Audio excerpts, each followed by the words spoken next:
नमस्कार। होली विज्ञान बा रंगर विज्ञान होची आलोक वस्तु चक्षु और मस्तिष्क मध्य एक अपूर्व और रोचक समन्वय। रंगर खेल वर्षकर आम थे पालुवा बेले आम मस्तिष्क यह अहर्निश पालन करुए। देखा गले वस्तुर कौन रंग ही न थाए। आलोक विभिन्न विद्युत चुंबकीय विकिरण ही रंगर अनुभूति कराई थाए। जदि आलोक कौन वस्तु पर पड़ी थाए वस्तुटी आलोक विभिन्न विद्युत चुंबकीय विकिरण को अवशोषण कर नहीं थाए। जो विद्युत चुंबकीय विकिरण को अवशोषित कर पारि न थाए ताहा चक्षु पर प्रतिफलित ही एक निर्दिष्ट रंगर अनुभूत कराई थाए।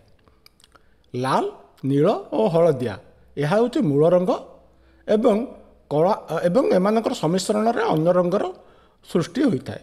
कला और धला यही रंग सबरे योगदान करथांती। रंग खेलर ये एक छोट खेलटीए। तार टिके ऊपर चलतु जावा।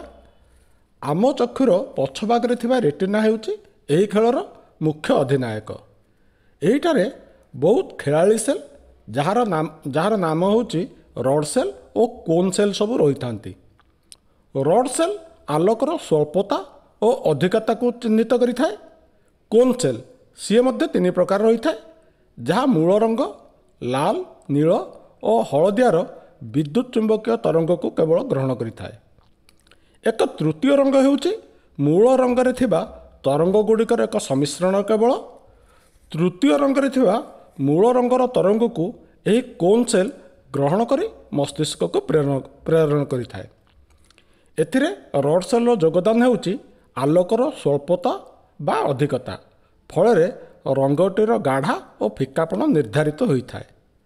मस्तिष्क भिजुआल कॉर्टेक्स यही तरंग समूहर एक निर्दिष्ट अनुमान को आकलन करी ताहाको तृतीय रंग रूपे पूर्ण स्वीकृति प्रदान करिथाए।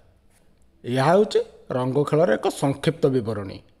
पूर्ण विवरणी आउ केतेबेले। आज समस्ते रंग खेल में मजी जातु। होलीर अनेक अनेक शुभेच्छा। जय जगन्नाथ।